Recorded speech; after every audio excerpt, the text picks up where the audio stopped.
Now on Chronicle. Our school shooting was over in 23 seconds. We have a shooting at Townville Elementary. I heard gunshots. A little boy has been shot. As the Townville community waits for a trial. Even 30 years ago, little did we know this was going to continue like it has. We investigate the parallels between Townville and a school shooting in Greenwood decades ago. They don't want this shooting to define them. Now on Chronicle, WYFF News 4 investigates 23 seconds in Townville. Welcome to Chronicle. I'm Jane Robileau.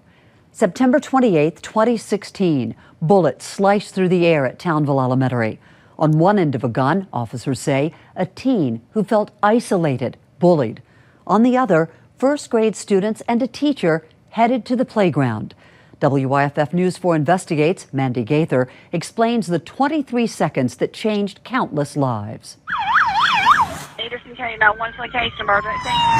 We have a shooting at Townville Elementary. I heard gunshots. A little boy has been shot. The shooter is walking around, and our little boy is downstairs. We've got the school in lockdown. There were hundreds of law enforcement officers, hundreds. SWAT team members on the roof, EMS. Just the child's father. We do not know who this man is. He just opened up the first grade door and started shooting. And I kept screaming, I need Jacob Hall. He's in Miss Hollingsworth's class. Please help me find Jacob Hall. We have another first grade child who has been hit in the foot. No one knew if it was over. Can anybody see where the shooter's at? I don't know where the shooter's at, but the responder has a gun. He's one of our firemen from Townville. It was a blur, 23 seconds. On a bright sunny day where farmland seems to stretch to the skyline, birds singing typically the only interruption to the silence in Townville, time didn't seem to matter much until the moment darkness consumed the light. 1:44 p.m., September 28, 2016, a call that couldn't be understood led to the discovery of 47-year-old Jeffrey Osborne's body. Around that same time, deputies called to Townville Elementary. Osborne's stolen truck crashed into a fence near the school's playground. 23 seconds from the moment a gun was fired at a teacher, first graders armed only with cupcakes, to the time that weapon jammed and was dropped. Seconds stretched to minutes as the smallest student in first grade, the one with always a smile on his face, lay bleeding after being pulled into the hallway. Teaching assistant Pam Sanchez helped try to stop the blood flowing from Jacob Hall. He said, Miss Sanchez, my leg hurts. Something's wrong with my leg. I told him to hold on. Teacher Megan Hollingsworth, first grader Colin Edwards also shot. Another student hurt, while everyone hid inside the school waiting for help. She just told me they went to the bathroom, but she was glad she didn't get shot. For 12 minutes, the gunman paced back and forth outside. The principal watched from this window, wishing it was all a dream. Reality hit with familiar faces. Jamie Brock, Billy McAdams, two Townville firefighters got to the school first. McAdams went inside to help those hurt. Brock walked up the sidewalk, past blue cupcake icing and 5 shells on the ground, until he saw a black vest, hat, and a box of ammunition. His eyes then settling on an unarmed 14-year-old wearing a black T-shirt. With gun in hand, Brock ordered the teen to the ground. Well, at first he said that he was sorry. And I asked him, I said, why did you do this? And he said that he didn't believe in God anymore. In seconds, then minutes, so many lives changed. At Townville Elementary, one life stolen. Jacob loved anybody and everybody, but he especially loved heroes. And he thought he was a hero. He was a hero. He is a hero. I don't want to talk about my baby in the past tense because he's still here with me. Of his life here with us. I have seen so much good in these days. Exactly 1 week after the shooting, Those who loved Jacob and many whom his life touched packed into Oakdale Baptist. In almost 30 years of ministry, this is the most difficult thing that I've ever experienced with a family. To celebrate this 6-year-old who always wanted to be a superhero. This is a message to the world. No matter how bad things are, there's always some good. There's always good in the world. Every moment since, touched by that September day, the sadness still there. Many wounds still healing, but from the darkness came light, igniting unity and love, a strength to rise above. Jacob Hall's family tells us he was a miracle from the start, born premature at 4.5 pounds, in the NICU for a month before going home. In his 6 short years on this earth, he had a way of touching people's lives. Speaking to us for the first time since the shooting, Mandy Gaither sat down with Jacob's grandmother to hear about the light that shone from within this little boy. Goodbye is never easy, especially to someone so young. This little boy, always filled with love. In some ways, Jacob Hall was like every 6-year-old, nicknamed Bugs by Steve and Sandra McAdams, whom he called Nanny and Papa. Every day he come in, the first thing he would say, Papa, fix me a bowl of ice cream. And Papa had to fix him a bowl of ice cream, and he picked out the sparkles that he wanted. In so many other ways, he was special. A joy shined from within, filled with faith, months before the shooting, turning his heart to the Lord. I had him pictured as being this great preacher when he grew up. And like my pastor told me, he said, Steve, he's still preaching. And he is. Jacob had a way of touching lives. He still does. In a bag kept tucked away, 2 stuffed Ninja Turtles wait to be loved again. Both belong to Jacob. When his younger brother Spencer and sister Zoe are old enough, these will be passed to them. They do question why. You know, it's hard to explain to them, at 3 and 5 years old. And she'll look up at the sky and she'll say, I love you, Brother Jacob. And at night she'll tell God, she says, tell my brother good night. On September 28, 2016, so many looked upward for answers. One still lingers. God wanted him better, more than we did. He's got a purpose for taking him, but I don't know what it is. Memories and pictures bring comfort and pain, but through those he left behind, Jacob lives on. A glimpse into the mind of the teen accused of opening fire at his former elementary school, when Chronicle continues. Isolation and social media, a dangerous combination in this case. Jesse Osborne told investigators friends he met online cheered him on, motivated him the day of the shooting. Mandy Gaither continues our investigation, showing how an 8th grader went from student to inmate. 15 months after countless lives forever changed in Townville, Jesse Osborne rolled into a courtroom in a wheelchair. The now 15-year-old had hurt himself playing basketball with other inmates at the juvenile detention facility. The evidence points conclusively. States 27D. For the first time, prosecutors gave a glimpse inside the mind of the teen who officers say killed his father before driving to Townville Elementary, a school he once attended, and opening fire. Osborne was taking classes online after getting in trouble at West Oak Middle. He brought a machete and hatchet in a backpack after claiming he'd been bullied. At home, the teen became more isolated. In an interview with deputies right after the shooting, Osborne talked about joining a private chat room on Instagram called True Crime Community, describing it as a group obsessed with mass murderers and serial killers. Online, he found friends. The group focused on school shootings, especially the one at Columbine. 6 days before the Townville shooting, prosecutors say these were the posts by Osborne to that group. I was planning on shooting my middle school up when it was lunchtime, so all I had to do was shoot the one cop and then go on a killing spree. But but I looked up police response times in that area, and it's literally 2 minutes. He said he settled on the elementary school because it was 4 miles from his house and said it'll be like shooting fish in a barrel. 5 days before, prosecutors say this post laid out Osborne's plan: shooting my dad, getting his keys, getting in his truck, driving to the elementary school 4 minutes away, ending with get in a shootout with police, then kill myself. Then September 28, 2016, more posts, even a picture sent. I'm so nervous, I've already killed my dad. Osborne wanted one last Mountain Dew, then said, it's Terminator time, telling the group I'll Skype you once I'm at the school's back door. Because of his age, Osborne won't face the death penalty, but is facing up to life in prison. If convicted, he'd be transferred to the Department of Corrections on his 17th birthday. In his interview with deputies right after the shooting, he said, that's probably why I did this, because I had no friends.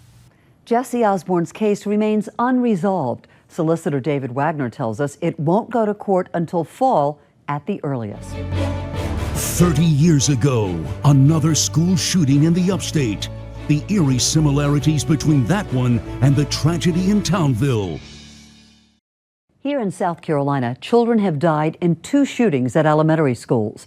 One in Townville in 2016, another in Greenwood in 1988. WYFF News 4 Investigates took a deep look into the 30-year-old case file in Greenwood. A shooting with surprising similarities to what happened in Townville, with the same devastating consequences. Here again is Mandy Gaither. Yellow tape, bullet holes, the screams, cries, the blood.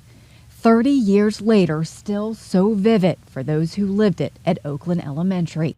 They had heard me scream. Ellie Hodge and Martha Ann Davis, teachers in the lunchroom, when a man described as heavyset walked in. I saw him with a gun, and he shot up into the air. And the next thing I remember is my left hand being crumpled. And then when I saw the look on Ellie's face when she held up her hand, and I realized that it was a real gun. It's chaos. I did jump up, told my kids to run, and that's when he shot me a second time. But, I mean, lunch trays were flying and people were running and screaming, and as all that's happening, then he's just shooting just randomly everywhere.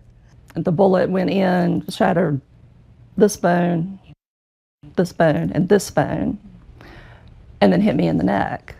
I remember saying, run for your lives. He's got a gun. One of the cafeteria ladies pulled me into the freezer. We were leading the children out the door outside, and he looked at me, and it was like he didn't know if he should follow us there or stay in the building, and he stayed in the building. The 1988 case file shows Jamie Wilson, a 19-year-old with no ties to the school, then went to a 3rd grade classroom with a .22 caliber revolver stolen from his grandmother. Bullets fired at the teacher, students. 2 8-year-olds, Tequila Thomas and Shaquila Bradley, mortally wounded before Wilson dropped the gun on the floor, went outside through a window where teachers held him until he was arrested. And I know without question there were angels all around me. Ellie taught for 7 years. But when there were reports of shootings, especially the one in Townville, that was hard because it was so close to home. It was an elementary school. And our classrooms were right across the hall from each other. Martha Ann retired after 34. For everybody else, the memories fade, but our memories never fade. Even 30 years ago, and little did we know this was going to continue like it has. These survivors never get over it, but 30 years of healing allows them to get through it. Our investigation revealed several parallels in these shootings, decades apart. Mandy Gaither reports those similarities are most apparent in the shooters themselves. 2 teens, 2 school shootings, similar backgrounds. There's evidence James Wilson and Jesse Osborne had bad relationships with their fathers. A doctor's note from the day after the shooting at Oakland Elementary shows Wilson said his father whipped him with a belt, threw things at him, and cursed at him. Osborne, accused of killing his father, posting to Instagram a day earlier his dad threatened to kill his rabbit and smash his phone. In both cases, a family member's gun was used, and Osborne and Wilson researched past shootings. Osborne obsessed with the 1996 shooting at Columbine High.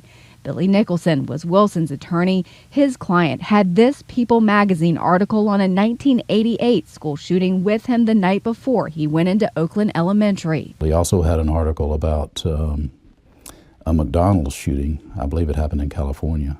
I will never forget the chilling comment that came out in court that when Jamie Wilson finally was taken to the police headquarters, his first question was, "How many did I kill?" Osborne asking in his interview right after the shooting, did anyone die?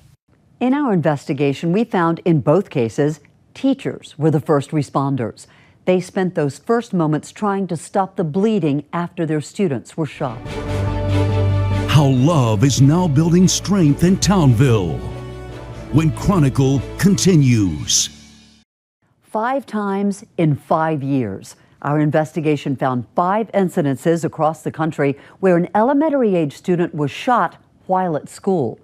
Each time, questions arise over mental health, over guns, over school safety. Mandy Gaither now with what some say needs to change. 2 schools, 56 miles between them, 1 month, nearly 30 years apart. Oakland Elementary, September 26, 1988. We have a shooting at Townville Elementary. Townville Elementary, September 28, 2016. If I would have told you 30 years ago that this was going to be such a problem today, would you have believed it? No. No, I wouldn't have. I didn't really see that coming. In 1988, one of attorney Billy Nicholson's first big cases, assigned public defender of the Greenwood gunman who stole 2 lives. 30 years ago, it was unimaginable. Today, our school shooting was over in 23 seconds. 2 towns, an unwanted bond. I don't want this to happen to any other school. Similar ideas on what needs to happen so that this doesn't happen ever again. Let's talk about mental health. We have a crisis. You know, there's not enough mental health counselors. There's a shortage. There's funding issues. There's issues with the process, how slow the wheels turn. You know, to get a student who may be a threat to themselves or somebody else, to get them into the system to get help. It's slow. Our government tends to, it cuts funding for mental health treatment.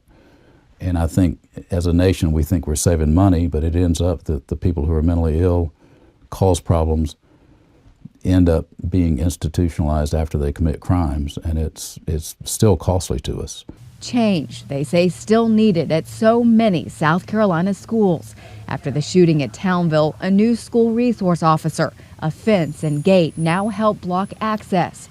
New cameras allow law enforcement and the district to see the campus at all times, and a renewed focus on anti-bullying. I thought it was an anomaly. I didn't think it was something that was going to keep happening.